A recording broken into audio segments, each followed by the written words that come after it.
ओम श्री गणेशाय नमः। वक्रतुंड महाकाय सूर्यकोटि समप्रभा निर्विघ्नं कुरु मे देव सर्वकार्येषु सर्वदा।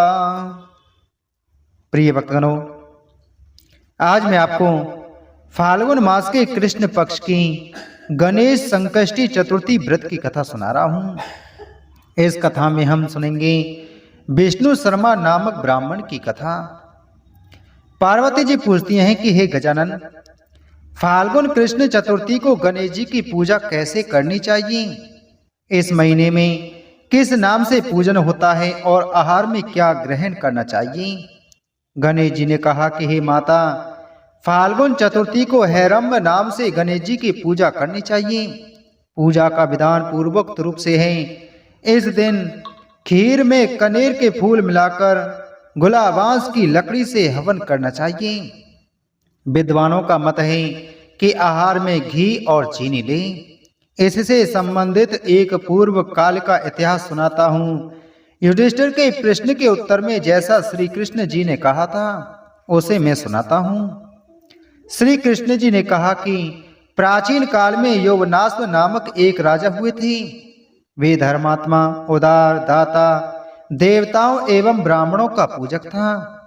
उस राजा के राज में विष्णु शर्मा नामक एक तपस्वी ब्राह्मण रहते थे। वे वेद वेत्ता एवं धर्म शास्त्रज्ञ थे। उनके 7 पुत्र हुए जो सभी धन धान्य से समृद्ध थे, परंतु पारस्परिक कलह के कारण सब अलग होकर रहने लगे। विष्णु शर्मा प्रत्येक पुत्र के घर में क्रमश एक एक दिन भोजन करते थे। बहुत दिन बीतने के बाद वे बूढ़े होकर कमजोर हो गए। वृद्धता के कारण उनकी सभी बहुएं अनादर करने लगी। वे तिरस्कृत होकर रोते रहते थे। एक समय की बात है कि विष्णु शर्मा गणेश चतुर्थी व्रत रहकर अपनी बड़ी पुत्र वधू के घर गए। उस ब्राह्मण ने कहा कि हे बहुरानी, आज गणेश जी का व्रत है, तुम पूजन की सामग्री जुटा दो। गणेश जी प्रसन्न होकर प्रचुर धन देंगे। अपने ससुर की बात सुनकर बहू करकर स्वर में बोली, हे दादाजी, मुझे घर के कामों से ही फुर्सत नहीं मिलती, फिर उन झमेलों में पड़ने का कहाँ अवकाश है। हे ससुर जी, आप हमेशा ही कोई ना कोई नाटक रचते हैं। आज गणेश जी का बहाना लेकर आप पहुंचे। मैं गणेश व्रत नहीं जानती हूँ और ना गणेश जी को ही। आप यहाँ से खिसकिए। इस प्रकार बहू की झिकड़ी सुनकर वह 6 बहुओं के घर बारी बारी से गई, परंतु सभी ने वैसे ही बात कही। सभी जगहों से अपमानित होकर वह कृशकाय ब्राह्मण बहुत ही दुखी हुआ। इसके बाद वह छोटी बहू के घर जाकर बैठ गया। छोटी बहू बहुत ही धनहीन थी। वह संकोच में पड़कर कहने लगी। ब्राह्मण ने कहा कि अरे बहू रानी, अब मैं कहाँ जाऊं? 6 बहुओं ने फटकार दिया। तुम्हारे यहाँ तो व्रत सामग्री एकत्रित करने का कोई साधन नहीं दिख रहा है। मैं स्वयं बहुत वृद्ध हूँ। हे कल्याणी बहू, मैं बार बार सोचता हूँ कि इस व्रत में सिद्धि मिलेगी और सभी कष्टों का अंत होगा। अपने ससुर की बात सुनकर छोटी बहू कहने लगी। बहू ने कहा कि हे दादाजी, आप इतने दुखी क्यों हो रहे हैं? आप अपनी इच्छा के अनुसार व्रत कीजिए। मैं भी आपके साथ संकट नाशक व्रत को करूंगी। इससे हमारे दुखों का निवारण होगा। इतना कहकर छोटी बहू घर के बाहर जाकर भिक्षा मांग लाई। अपने और ससुर के लिए अलग अलग लड्डू बनाए। चंदन, फूल, धूप, अक्षत, फल, दीप, नैवेद्य और तांबूल उसने सब अलग अलग करके ससुर के साथ पूजन किया। पूजन के बाद उसने ससुर को सम्मान पूर्वक भोजन कराया। भोजन के अभाव में स्वयं कुछ भी न खाकर निराहार रही। हे देवी, अर्धरात्रि के बाद उसके ससुर विष्णु शर्मा को कैदस्त होने लगी, जिससे उसके दोनों पैर पर छींटे पड़ गईं। उसने ससुर के पैर धुलाकर शरीर पहुंचा। वह शोक करने लगी कि मुझे हतभाग्नि के कारण आपकी ऐसी दशा क्यों हुई? हे दादाजी, रात को अब मैं कहाँ जाऊं, मुझे आप कोई उपाय बतलाइए। रात भर विलाप करते रहने के कारण अनजाने में उसका जागरण भी हो गया और फिर सुबह हुआ। छोटी बहू क्या देखती है कि उसके घर में हीरा मोती और मणियों का ढेर पड़ा है, जिससे घर प्रकाशित हो रहा था। अब उसके ससुर का कैदस्त भी बंद हो चुका था। आश्चर्य में पड़कर वह अपने ससुर से पूछने लगी, यह क्या बात है? यह संपत्ति किसकी है? अरे इतना मणि मूंगा आदि मेरे घर में कहां से आ गई?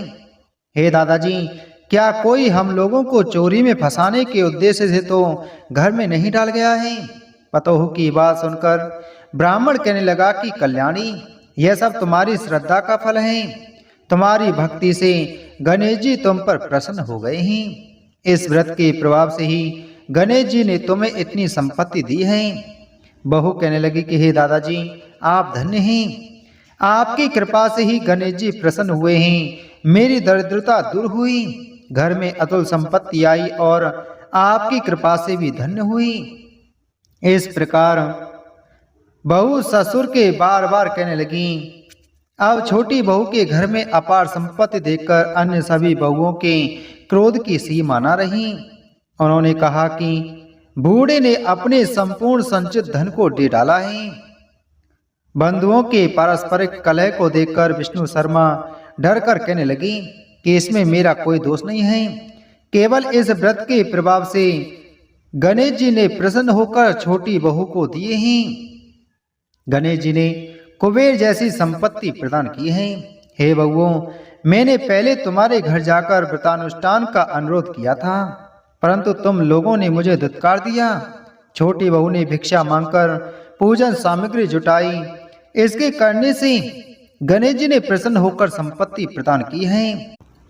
गणेश जी कहते हैं कि हे गिरिराज कुमारी, उस ब्राह्मण के 6 पुत्र दरिद्र, रोगी और दुखी हो गए। केवल छोटा पुत्र ही इंद्र के समान भाग्यशाली बन बैठा। वे 6 आपस में होड़ करते हुए फाल्गुन कृष्ण गणेश चतुर्थी व्रत करने लगे। इस व्रत के करने से वह सब भी क्रमशः धनवान बनते गए। इसी प्रकार दूसरे लोग भी जो इस व्रत को करेंगे, उनका घर भी धन धान्य से भरा पूरा रहेगा। श्री कृष्ण जी कहते हैं कि हे पुरुषोत्तम युधिष्ठिर, गणेश चतुर्थी व्रत के प्रभाव से राज्य की कामना वाले को राज्य की प्राप्ति होती है। इसलिए हे राजन, आप भी इस व्रत को शीघ्र ही कीजिए। फल स्वरूप आप कष्टों से छुटकारा पाकर राज्य का सुखोपभोग करने लगेंगे। श्री कृष्ण जी के मुख से इस प्रकार कथा को सुनकर युधिष्ठिर बहुत प्रसन्न हुए और व्रत करके गणेश जी की कृपा से अखंड राज्य के अधिकारी हुए। बोलो गणेश भगवान की जय। बोलो श्री कृष्णचंद्र भगवान की जय।